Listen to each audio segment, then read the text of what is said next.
What's going on, people? What is going on? You are now tuning in to the six-man combo. Hope you enjoy. Let's get it.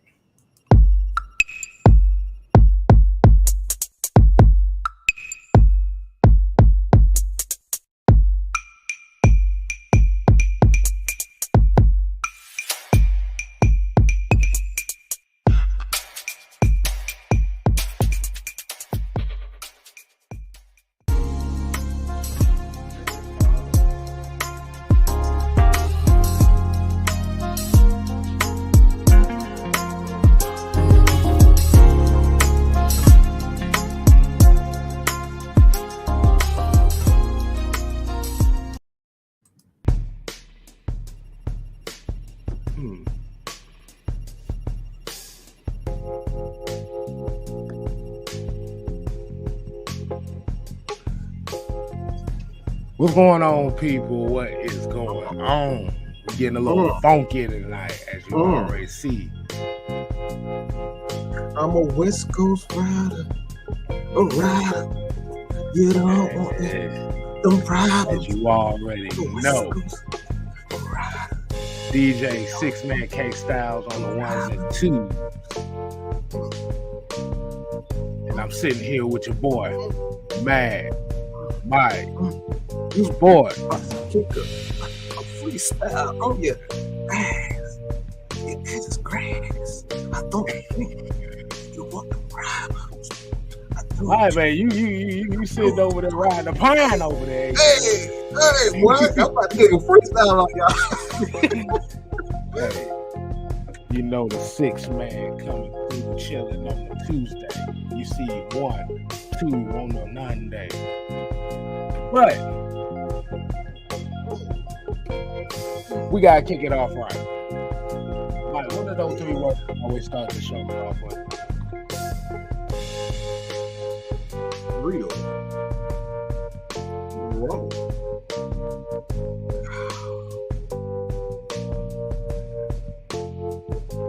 This is kind of like that old school bootleg porno music that you find in the hood.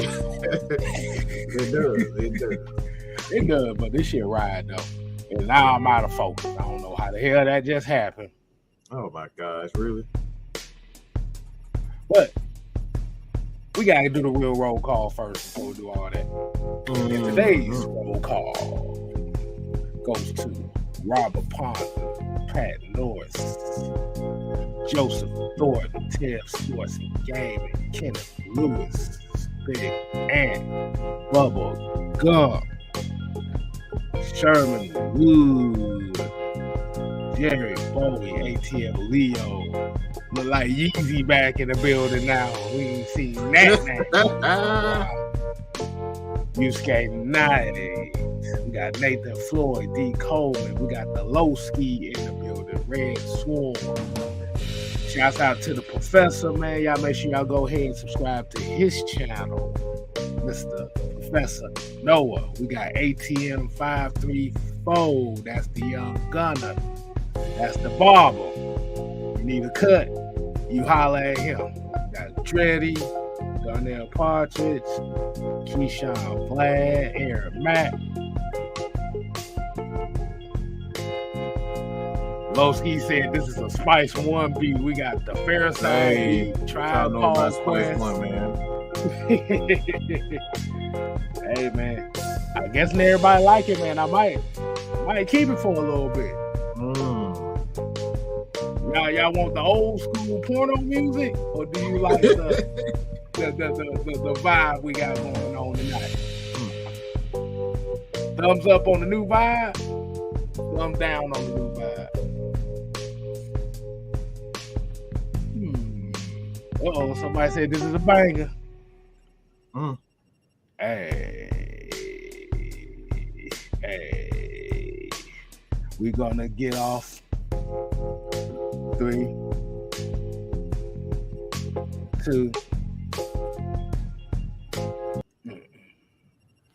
All right, man, let's go ahead and get to the show tonight, man. You know how we already do this. As we've already know, you know what? Before we start tonight's topic show, I wonder if anybody caught Mike's live today.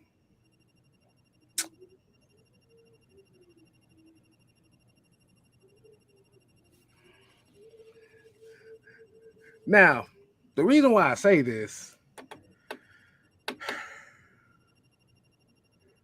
seems a few people done got in their feelings about what the hell is going on right now in Falcon Land. But yeah, D. Coleman said, yeah, they all saw. They said your boy dropped a bit bag in the goddamn chat. Now, the reason why I wanted to bring that up too, because Mike made an interesting point about certain people as far as worrying about what others think about you as being a fan of the Falcons.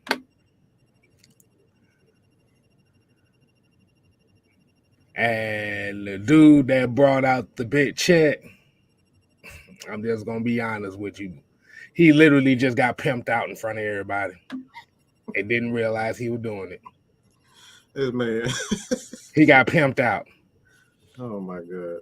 Mike came on the pinky side of the game with this one.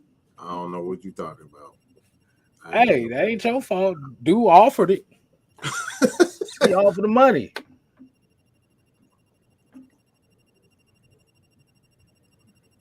But I thought that was pretty funny. I thought it was hilarious, man. I didn't catch it at the time. I had to replay it, but I was like, bruh. Dude literally had the audacity. He said, I'm retired at the age of 30 at 25, what do you say, $26 an hour? Oh man. Hey, yeah, don't do that, man.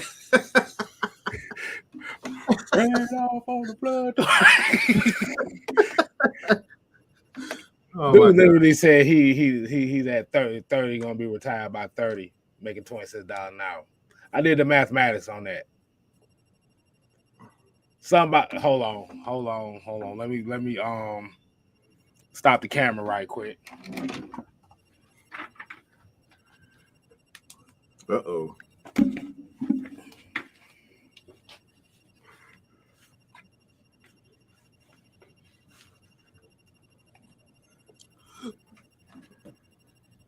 All right, I'm back. Somebody was capping. I should have known you was up to. I should have known you was up to something. Somebody was capping, boy. $26 an hour. That's $52,000 a year. You ain't retiring on shit. But for those that got that pimped his ass out for some money, hopefully it made your damn day. Yes, sir. We definitely made your day. So y'all know not to miss an episode of any of our shows. Things like that can go down. Yeah, man. So let's go ahead and get to the show tonight, man. I just wanted to reiterate on that. I thought that was pretty funny. Okay, so the question tonight is, as far as yesterday, what we talked about Marcus Mariota and his offense. I thought we'd talk a little bit about defense and how the defense performed versus the Rams. And the major question for tonight was, do you feel like Deion Jones is being missed on this defense right now? Now, before the fourth quarter, this linebacker core looked absolutely atrocious.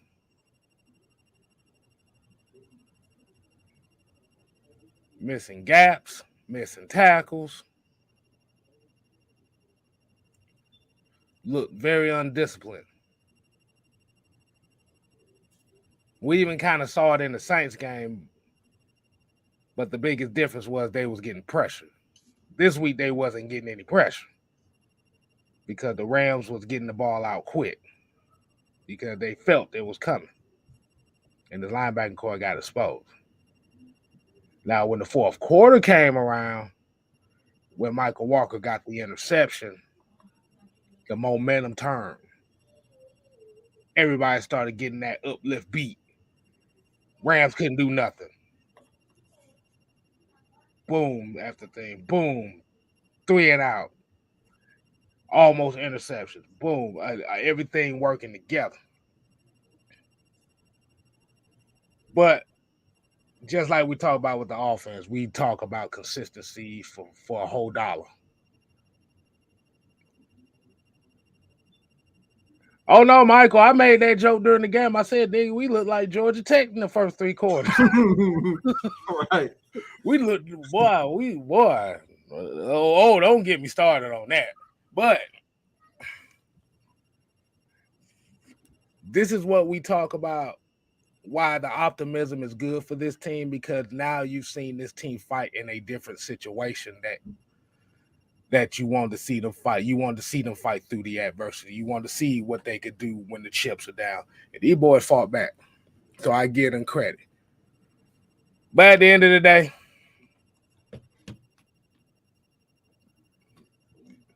and one thing Mike pointed out to me, and all the conglomerate pointed out to me that I never realized, was that Rashad Evans got benched in the second half for quite a good little while.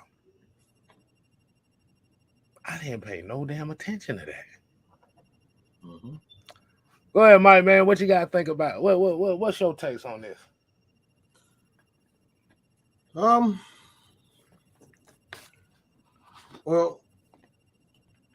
I like to use this word. I don't know why I like to use it. Ever so graciously. I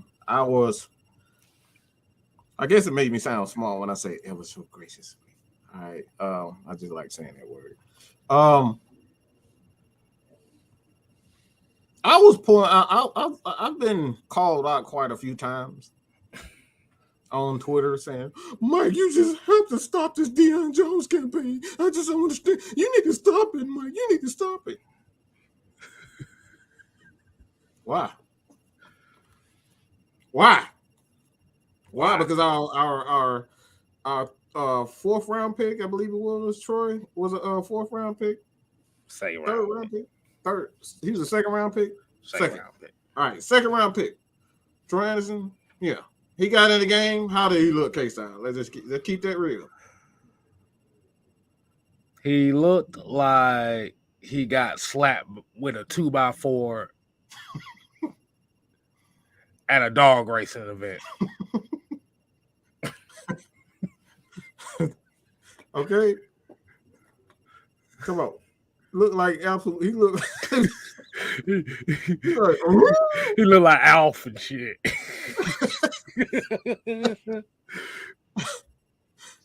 Oh, don't get me started on Michael Walker ass. Oh, good Lord, have mercy. Oh, we getting there. Oh, yeah. We're gonna break this down in a little bit. So you look at Troy, look like absolute horse shit. Let's call that what it is, dog shit. However you want to call it. However you want to put it. It's still poppycock. Poppycock. Yeah. Whatever you want to call it. He did not look good. He looked lost on several occasions. Kind of lucked out during the time because the Rams couldn't get their offense together, and we lucked up on that play. So they called a timeout. He looked like he had no clue what he was doing out there. No clue. He was completely. You had safeties running up to him saying, "Do this, do that, do that." Linebackers, Michael Walker had no clue what the hell he was looking at. Not that Michael Walker, but the Michael Walker of the Atlanta Falcons. So when you got that type of stuff that's going on, why should I not talk about Deion Jones? Have we ever, on the defensive side of the ball, not like we're talking about a guy that trained Foyer or Louis? Yeah, he was one of the main reasons why he was able to have, get that big contract. Mainly because Deion Jones was one of the guys teaching him. He was making the calls. You saw several times during games where he was mic'd up and he's calling out the plays for Foyer. And we got these content creators that goes, "Oh, Mike, what you mean? That's what he's supposed to do."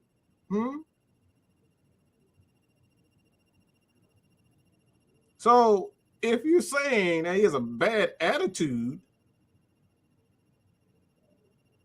and Deion Jones are doing these types of things, why is it that it's a bad thing that I got to talk about Deion?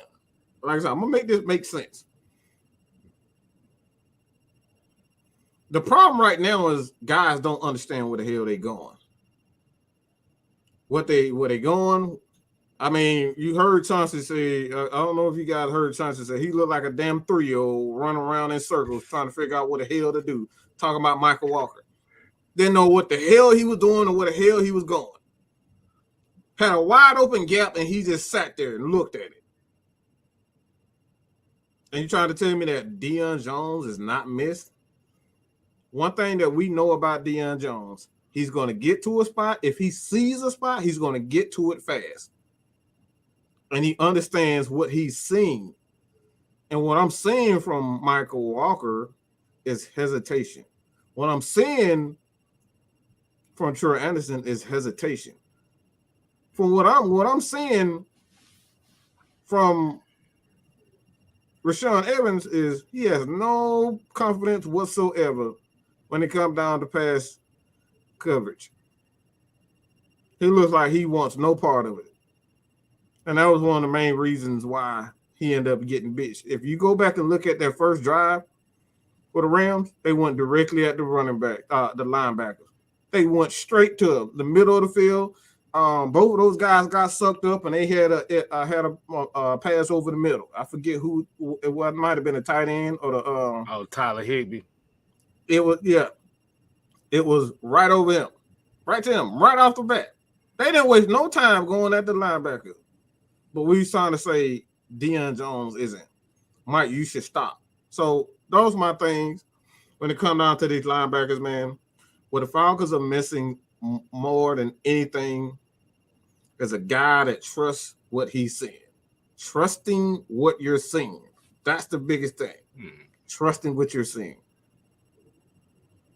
Yeah. And we're not saying that the other guys won't get better. But like you said, you have to have that leader out there. You have to have that general out there that's going to be kind of like, okay, I see you. I got your back. I'm going to put you in the best positions to make plays. Like I said before, Michael Walker is an outside linebacker. He has no business playing inside. But the thing about with Michael Walker that frustrates everybody is he's one of the best playmakers we got on the defense.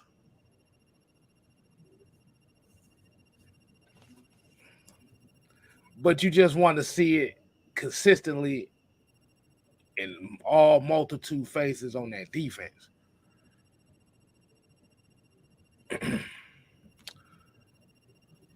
Shouts out to Utah Sports, 1/3 of the heavy hitters. Saying one thing you can't teach with linebackers is instincts.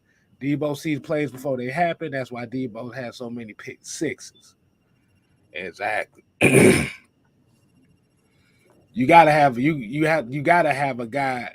You gotta have a green dot in your linebacking core that can see everything and put guys in the right position. Michael Walker is not ready for that green dot yet.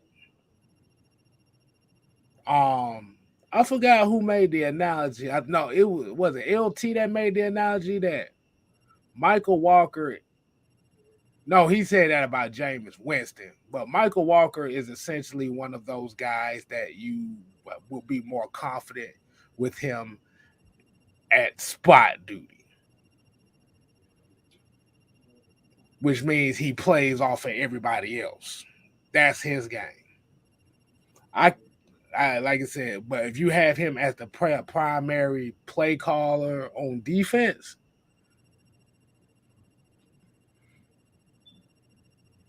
he's got a long way to go. And don't get me started on that missed tackle for loss opportunity he had where he olayed the motherfucking running back. But we ain't gonna kill him too much because the pick six was the momentum shift we needed. That's the frustrating part about it because he is definitely a guy in those zone blitz packages can make plays. And Bridget here said they need Deion or somebody. Giving up 27 points, 31 points in these games can't win like that. Definitely agree. You have to make a stop. You have to take care of your opportunities. Like I said, the safeties didn't play no better neither. Actually, the whole defense looked horrible in the first 3 quarters anyway. So we're not just going to attack the linebackers, but everybody looked bad. But it's just one of those cases where you just need that one spark to set that thing in motion. D. Coleman here said, outside of Debo returning into anything the linebacker can do to improve or with his team essentially tap them all season. The one thing that these linebackers are going to have to improve. That's a good question. I actually had the answer, but then I lost the answer, so I'm trying to regain the answer back.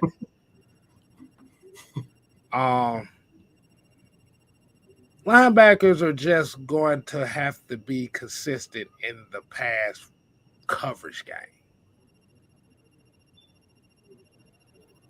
The run game, the linebackers are good in the run game if they cover their gaps right. But the pass game, it has to have a little bit more work done. And this is where the Falcons pass rush is going to have to be very important too, because if you have linebackers, at least for these next 2 games, if you have linebackers that are kind of like in coverage, your pass rush helps that out a lot.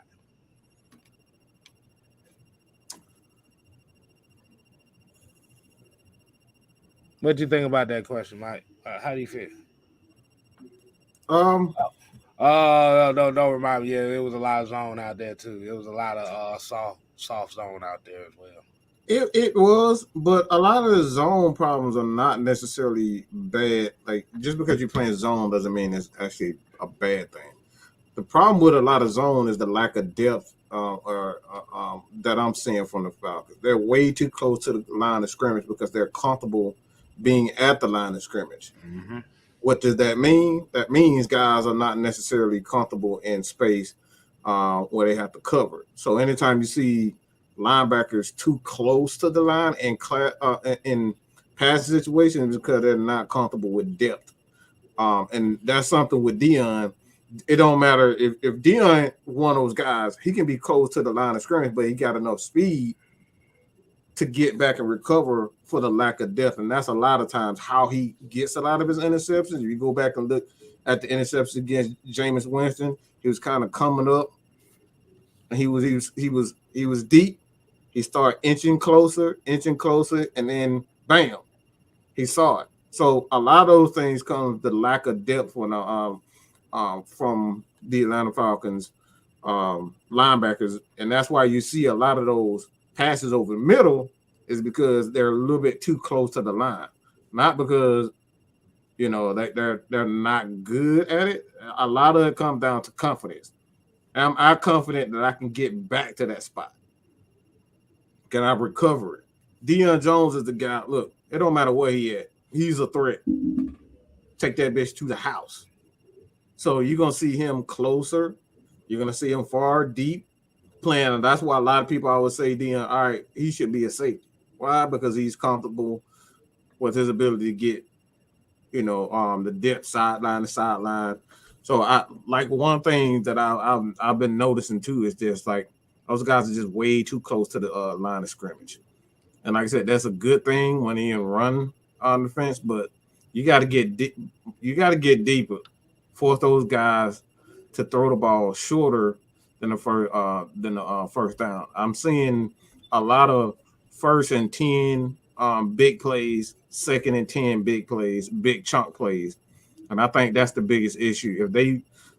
If they cut down on the lack on the chunk plays on first down, the Falcons they'll be better. But they're giving up way too many big chunk plays on first down for my liking, and largely due to the fact that they just, like I said, they just don't trust the depth, like those linebackers. And one thing I think someone said in the chat, but I think the biggest issue right now, and I've stated this before, that slot corner for the Atlanta Falcons is huge for Dean Pease's defense. He has to have a guy that he can trust, because in his defense, that's what he leaves open. He needs a guy that's going to be across, because a lot of those plays that when he sends blitzes, he tends to send his inside linebackers, either one or two. You just have to figure out which one he's going to send. So oftentimes you'll see the slot corner in position to get interceptions, in position to get sacks, because he's sending one of those middle linebackers, and then you got a guy like Isaiah Oliver who got enough athleticism where he can make up from the middle of the field. If he sends Rashaan Evans, well, he got enough athleticism to get back to the spot that you voided by sending the blitz for Rashaan Evans. So these are the things that you're seeing. We're seeing a lot of teams attacking our slot corner. They're not necessarily going at our corners like that, despite what a lot of people think. Just because a guy's giving up 2 touchdowns in a game doesn't mean he's actually playing well, not playing bad.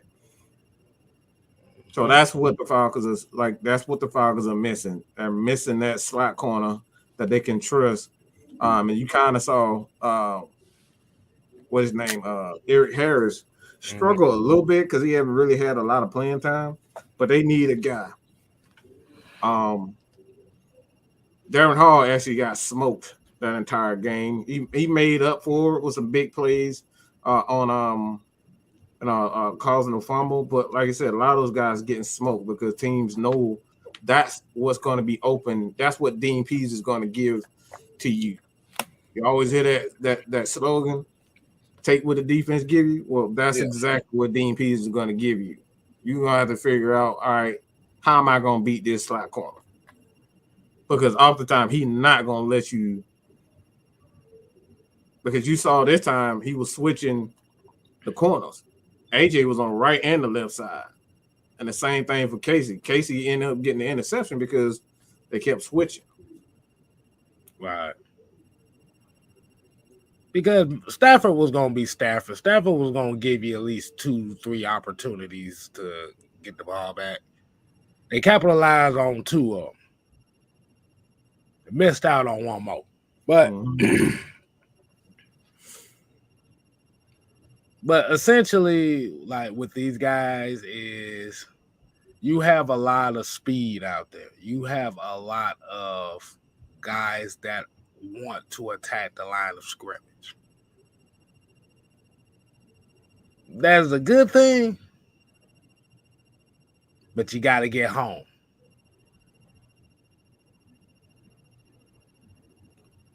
Troy Anderson's block punt was huge for the Falcons too.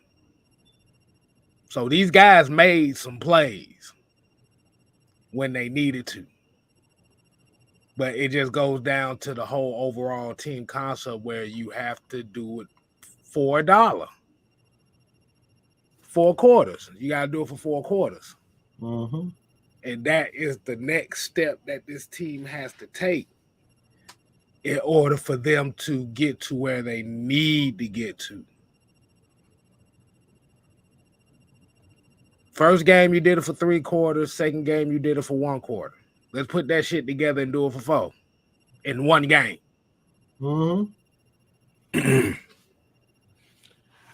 Once they're able to get to that, the sky's the limit for this team.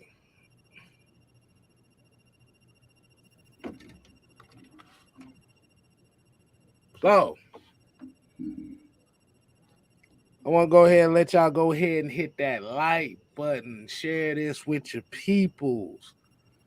Hey man, 6-man K Styles. We trying to get our message out here because we feel like. Hold on, let me put some. Let me put some waiting music right quick.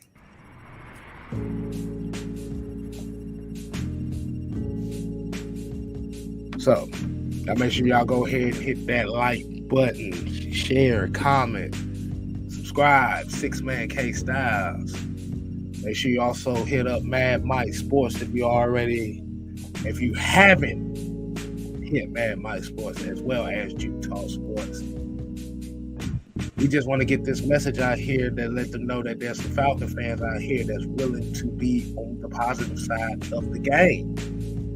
It ain't always got to be negative. You can have constructive criticism, but if you're always talking negative, who wants to hear that? I know I damn sure don't want to hear that. We got 80 people in here right now. We just need 2 more likes so we can go ahead and continue. Who the hell want to hear a nagging person all the time? Nobody. Most of y'all don't even like hearing your bosses talk tell you anything what to do. The hell you think we want to hear somebody complaining all the damn time?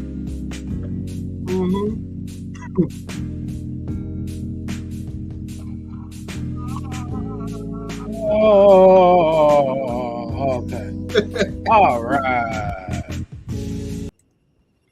right. We definitely appreciate that, man.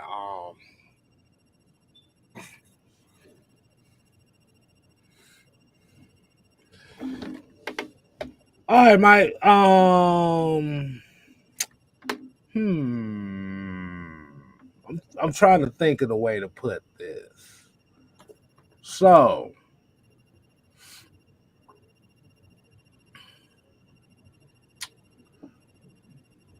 you got anything you want to add to that? Anything you want to get off your chest or something? Cause like I said, I'm trying to put this in the right words, but I can't think of it.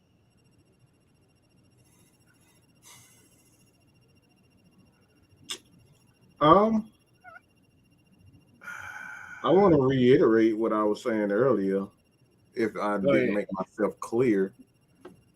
All right.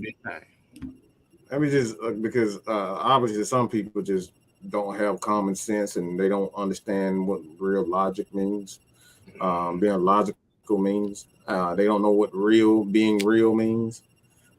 Being real is not focusing on what people do bad all the time. That's not being real. I don't know where the hell that came from. Where everybody, I'm gonna just call out your bullshit. No, that's not being real. Being real is being fair. Right down the middle. You're gonna talk about their negatives, and you're gonna talk about their positives. Mm-hmm. That's what being real. Calling people out and saying this, you suck. Oh, you were dumb today. You were dumb. That's not being real. If you can talk about their negative, you can talk about how great they are. You can talk about, hey man, you're doing a good job. I love what you're doing. But that shit right there, that's dumb what you're doing. That's what being real. Calling out the negative and the positive. But we got so many people just like, all right, we lose. Oh, we lose the same weight. We lose the same weight. We know that. But you got to have that same energy when we get them dubs. You got to have the same energy when we give up 0 sacks. You got to have that same energy when you don't. So that's all we're saying. So we're talking about all these people that get like, y'all just being up. Like, why shouldn't I? How are we going to get better as a team? How the coach is going to get better as a team solely focusing on what guys can't do? If I'm steadily saying, Marcus, you can't make that throw. You can't make that throw. Marcus, you can't make that throw. Marcus, you can't make that throw. How are you gonna get better saying, Marcus, you can't make that throw? Are you gonna teach him how to make the throw? Are you gonna tell him how he can get better? How about talking about, all right, Marcus, you're a little bit more accurate when you're on the run. You're a little bit more decisive when you step up in the pocket or step back. Those are the things. That's how you get better when you pick out, all right, this guy is good in this aspect. Because I'm going to tell you right now, I'm one of the most horrible people. I'm horrible when it comes to multitasking. Bro, I lose my train of thought in a half a second. I will lose my train of thought in a half a second. I'm bad at multitasking. I know that. Okay, Styles? Right. We're not very good. So I'm gonna have people, all right, remind me of this, remind me of that. We got notes written down. Those are how you get over those. But that's how you get better. Understanding and knowing what the negatives are and how we're gonna get past the negatives. That's it. Yeah, I'm about to say, for a lot of folk that don't know, even though he do say we got notes, we really don't have notes. No, we don't. We're gonna let y'all know right now. Everything we do, every show we do is all ad lib. We going off the fly here. Mm-hmm. If you see us looking down over here, that's us checking social media for bullshit. That's normally what we all do. So if you see anybody looking at this, somebody that said something stupid, looking like. Mm-hmm. We have no script at all when it comes to these shows. You getting all knowledge live here. We gotta do our homework all day and then get on the show and don't have no script. You know, Mike. Well, I looked at it earlier today. Mm-hmm. But yeah, I'll get into a few of these comments, man. Like Mm-hmm. Jet Life here says, same people who thought wanted us to tank this season for draft picks are the same ones complaining every week. Can't be positive or supportive for ish. That's what we talking about.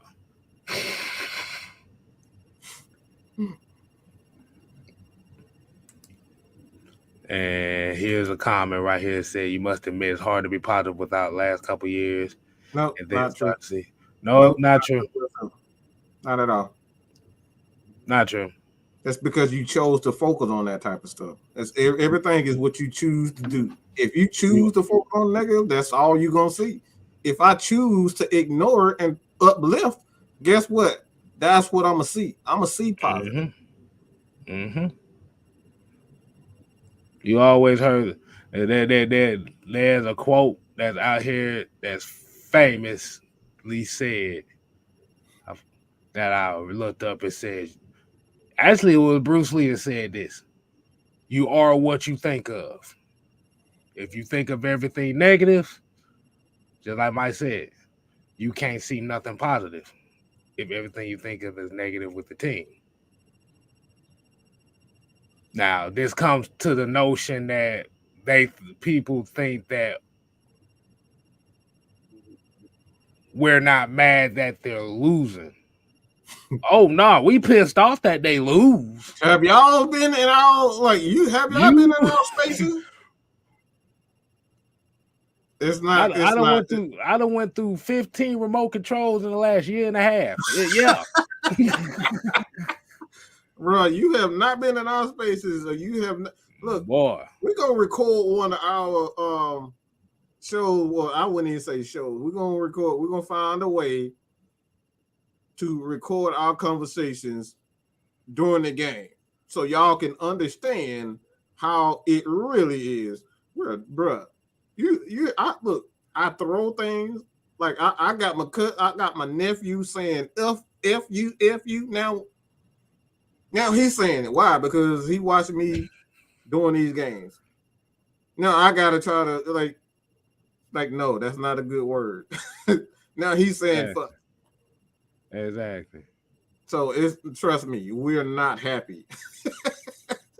Just like he said right here. Shout out to Juan for this. He said perception is by choice, not by circumstance. Mm-hmm. Exactly. If you, like you said, if you only focus on the negative, that's all you're gonna see. Like I said, we so more focused on Kyle Pitts not getting no damn targets. We negate the fact that Drake London had a hell of a game because of Kyle Pitts.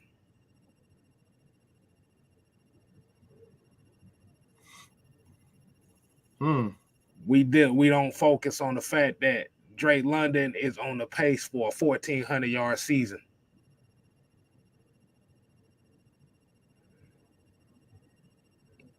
We're not focusing on the fact that this offense, despite being down 28-3, still ran the ball.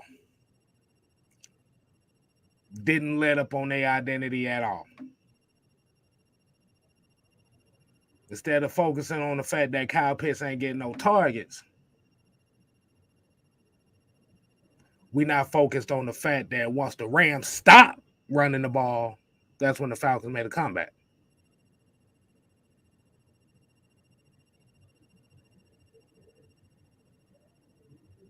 So you can focus on the negative all you want, but the people don't want to hear that all the time. They, like I said, even in dire circumstances, as if the Falcons ain't made the playoffs in the last 5 years. If I want to hear somebody complaining all the time, don't you think that energy is going to be brought into my life where I take it out on somebody I love? Nobody want to hear that all day. I hear enough of it at work as it is. I don't need to be hearing it from y'all. Y'all don't need to be hearing it from us.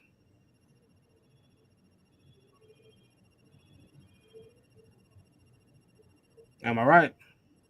You right on it. Because I'm not the right. I'm so not the person to come complaining to, because I'm gonna tell you shut the fuck up quick. Well, you gonna get to sit your goofy ass down in the quickest way possible. I'm telling you. The hell out of my, I hear about it. Man. Sit your goofy ass down. Quick. Why you think that? How you think that? How we came up with that to begin with? Go hear that crap, man. Exactly. You sitting here with the oh man. So Shane came with another question. He says, do you guys think Mariota has the ability to get us a ring? Not this year, but any year. I don't understand. No one quarterback has the ability to give any team a ring. No one quarterback can get it. Quarterback is a piece of the puzzle. I understand what you're saying, but absolutely, if Trent Dilfer can do it, why the hell Marcus Mariota? Man, do we gotta go down that road again? Bad quarterbacks that have won Super Bowls. I'm gonna tell you, I'm gonna be honest with you. I'm gonna be honest with you. Mariota getting us a ring? Hell no. But he's brought here for one reason. He's brought here to be a bridge quarterback, which means that's what we got on. He's going to be taken. Go ahead, say it again, Mike. Say it for the people in the back. Brought here on a 2-year contract.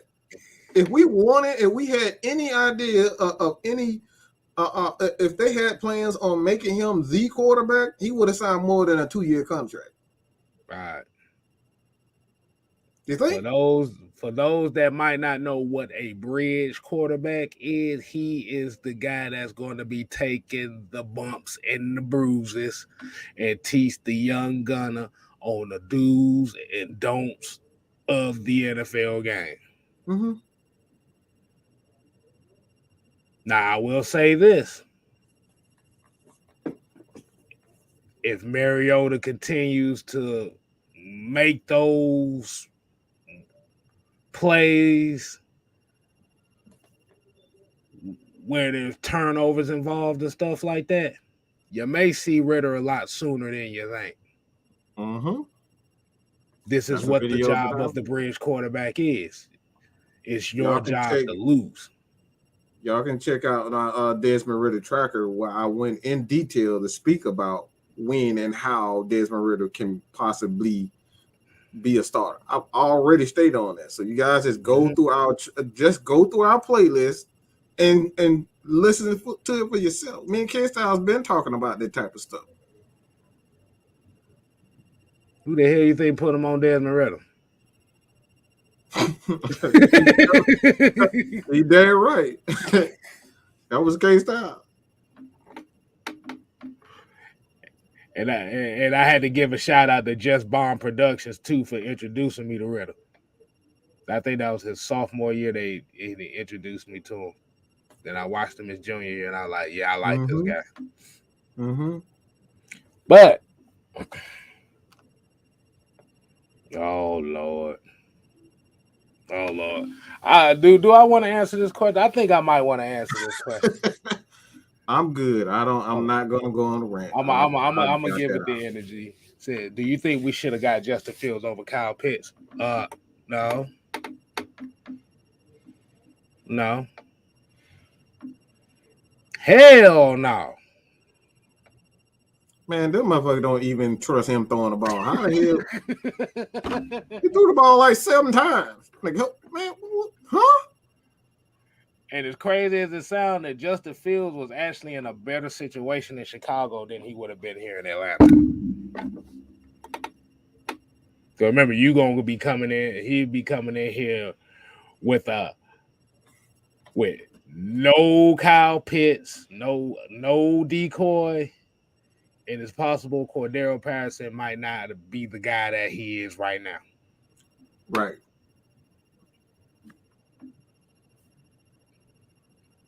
So he'll essentially be in the same situation. He actually would be in a worse situation than where he is in Chicago right now. My question to you guys, why should we have drafted Justin Fields? Why do you think we should have done so? That's what I want to know. Because obviously, for whatever reason, because I don't see Chicago putting up big numbers. I mean, like I said, they don't even trust him to throw the ball. What the fuck are he gonna do here? You say that motherfucker got 28 pass attempts. Every other team got 28 completions. Look, Mariota did that. Damn near did that in the first game. Yeah, man. I mean, like I said, I understand it's the question, and I gave this man. I've got to be rude right here. Just give this number. The man had total the entire game 11 passes. Do you hear what I'm saying? Do you understand the words that are coming out of my mouth? 11 total passes, and this what you want to be an Atlanta Falcons quarterback? They don't even trust him. So that should tell you everything. Right. But yeah, that question is dead long and gone. And I know you kind of just asked that as kind of like just a question, just to throw it up there. So it ain't no real I'm finna get on your ass type of shit. Nah. Yeah. Either way, like I said, I'll answer any damn question. I don't care what it is. But oh yeah, Bridget here said, by the way, now they'll be saying let's get Bryce or somebody else. They have already moved on by now. The get Bryce Young crowd has dissipated. Yeah, I look like I'm gonna break that man just breathing on him. Nah, I'm good on that. Nah, Peppin, I'm good. That dude is too inconsistent for me. Wait. The hell was that? Oh. Can't stop up and see a ghost, bro. Like, what the hell? I just heard a voice on the side like, what the hell was that? Woo. Nah, boy, I'm good on Bryce. I'm good on C. Like I said, CJ Stroud plays at Ohio State. That's all I need to be said right there. No. I have a better chance of finding a pro quarterback at Delaware State. But we can't be talking about Bryce Young and CJ Stroud till you give Ritter a chance. Mm-hmm. But I've seen a couple guys on Twitter that was on the CJ Stroud, Bryce Young side of the game. Now they claiming Desmond Ritter is their quarterback now. Woo, really? Mm-hmm. Wild as a Taliban. Well, I tell you. Only thing I can say is Fresh Prince of Bel Air. Motherfucker claiming Desmond Ritter is his quarterback now. He went through a whole offseason talking about CJ Stroud and Bryce Young is my guy. I said, wow. Y'all done switched like that. Oh, and speaking of that,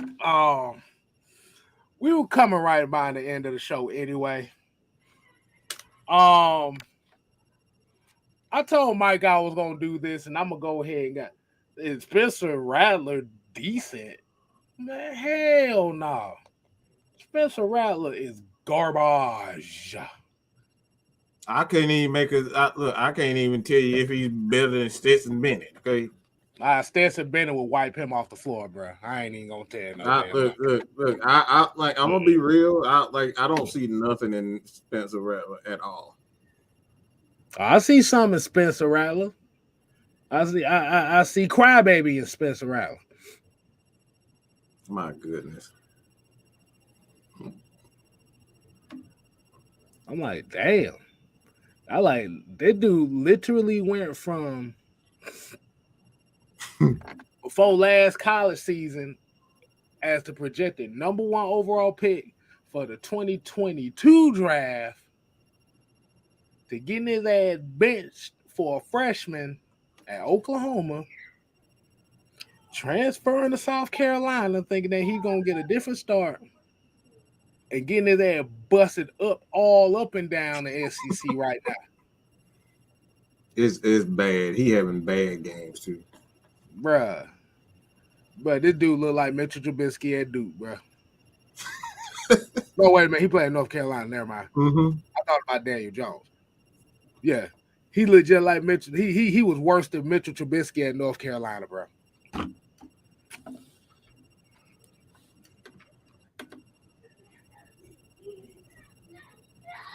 As a Georgia Tech fan, I would rather take Justin Thomas. Ooh.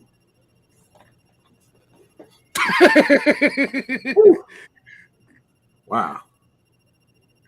Yeah. I don't want nothing to do with Rattler. Because the problem with Spencer Rattler is if y'all ever have, I wonder if anybody's ever watched that show called Beyond Quarterback 1 or something like that. I think it's like Quarterback 1 or something like that. Spencer Rattler was on one of those episodes. I think he was on the season before last year. Bro, this dude is on the Baker Mayfield side of the game. Damn, not Baker Mayfield. Woo. I'm talking about attitude and everything. This dude is so entitled. It's understandable if you are the best player on the field and you showing it. No, this dude damn near picked a fight with a teammate because his teammate played better than him. Really? We doing that?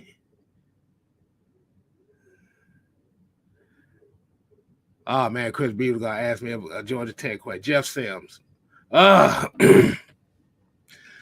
Jeff Sims, quarterback, Georgia Tech, is kind of having that problem of hesitancy.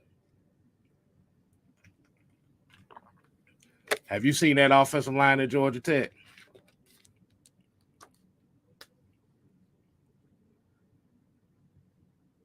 Yeah. No, but getting back to what I was talking about, I don't want to go down that road right now. Yes, I did go to therapy after that game too. I went to OG therapy after that game. But this is the reason why we do this. Because when we're talking Atlanta Falcons, We're giving it to you from a fan perspective. We try to give it to you as real as we can, whether you disagree or agree, or you may not like the way we say it. But at the end of the day, we stand 10 toes down. I'm scrummaging around. Hold on, let me do my typing noise. Oh no, I'm on my phone now. We don't type no more. We on our phone. We swipe. So I'm swiping through Twitter.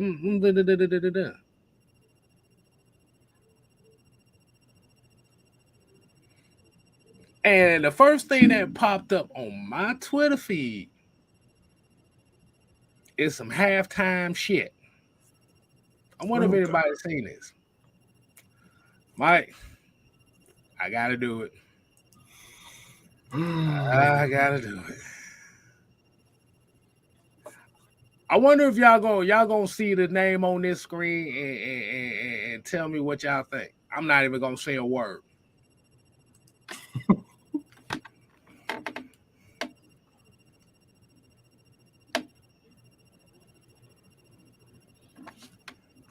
Why are we doing that?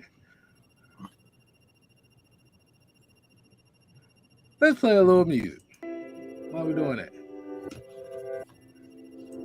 I'm not gonna say nothing. I'm just let y'all read that. Just make sure. Just read that.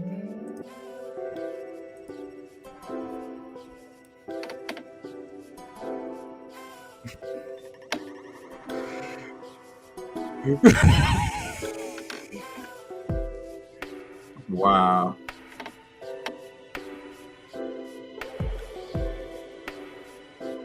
I'm not saying that.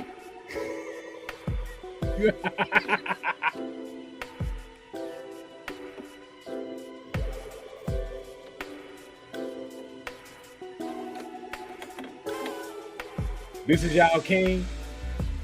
This is who y'all go to. Motherfucker, like, get him the fuck out of here. That's about as far as I can put it in. Wait a minute, I should have said that like that. But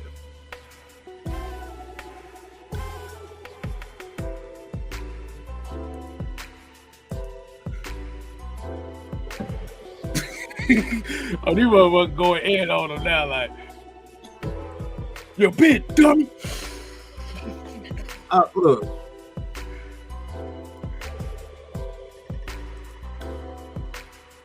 I can't bring it any close. Hell, yeah, I'm so damn flabbergasted. I forgot how to get the damn pitch off.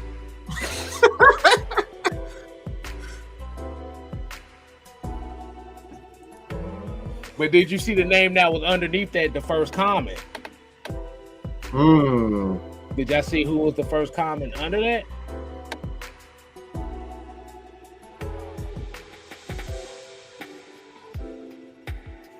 The guy that threw away his whole Falcon platform because Matt Ryan got traded to the Colts. And now he's a Colts fan. We like Matt Ryan. But like we told y'all before, we 10-toe down with the Falcons over here. Regardless of who's on this damn team.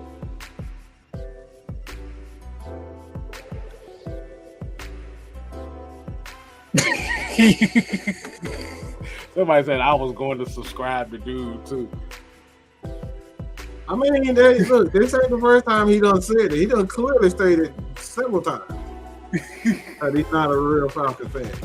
This ain't the first time. Last year he said he was a Rams fan. And the year before that, that's almost on the Jansen side of the game, who is a Jets fan. We talk Falcons. See? I don't even play them games, bro. You ain't gonna never see me claim another team. You ain't never heard me say I cover anything. Look, and these are the people that we hold high that's supposed to represent us. I don't care if you're from Atlanta. I don't care. And then you got the Falcoholic putting out all negative connotations of articles dealing with the Falcons, negating everything of everything else.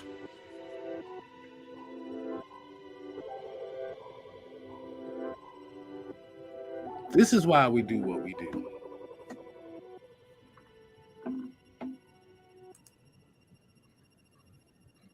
And we ain't telling y'all not to subscribe to them. I would rather prefer y'all to subscribe to them. Why? Mm-hmm. So you can point out the bullshit and see it for yourself. Exactly. Who real and who's not. So I prefer that you follow and see for yourself and decide for yourself who you want to subscribe to, who you want to truly represent our Atlanta Falcons. Mm-hmm. And then somebody said D-Led same way too. This D-Led right here. Let me get D-Led on the phone right quick so y'all can listen to what he sounds like. You don't do that. Yes, I do. This is Deion Little Led, but this is how he sounded every interview.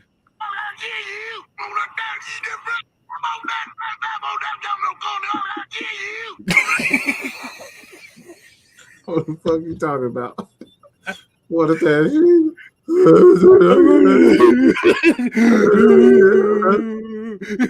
I'm gonna get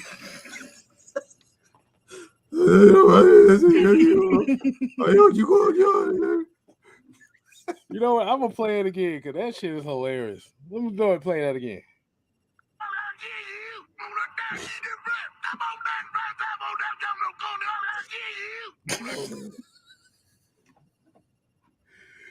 All right, y'all, man. We gonna wind the show down for the night, man. We had to get a little laughter, and definitely use that to set up for the heavy hitters tomorrow. Same time, same networks, and as well as get ready for Dirty Bird Thursday. Oh yeah. Well, you're gonna have these two shows. Are gonna get y'all ready for Sunday. So, let's go ahead and do the outro the right way. Let's do the outro the right way.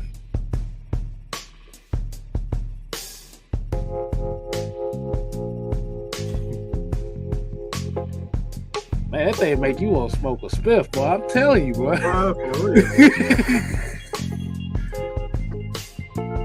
So, definitely appreciate y'all tuning in to the 6-Man Combo.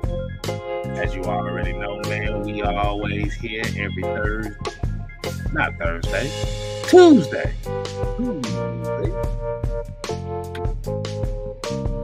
Like I said, make sure y'all go ahead and tune in to the heavy hitters tomorrow. Like I said, as well as going for AFN and check out Dirty Bird Thursday. So,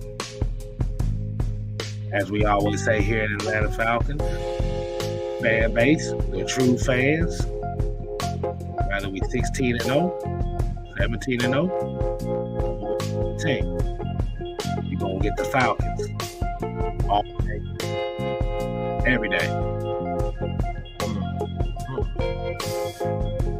So if you have a problem with that, you have 31 other teams you can root for. We over here, we don't have time here. So until next time, people, we ain't here to play.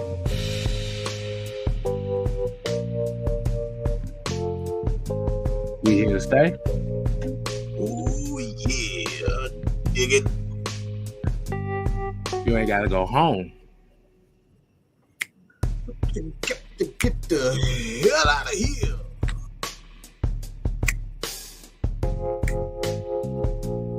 Man, this is but I ain't even gonna tell you no lie, boy. This sound like a song back in like 90s West Coast. That's exactly what it sounds like. You went to the store, got you a 40, and you about to fuck your girl to some your MTV raps or something. I want police busters for my shorty. And hit the corner. And I see my mama. She was doing some things with $40. I got all scared because I thought these niggas going on the head. All right, mama. Or we'll watch a Yo TV rap. Got the hats on the crap. Shake them up, shake them up, shake them up, shake them. Yeah. All right, people. Peace, man.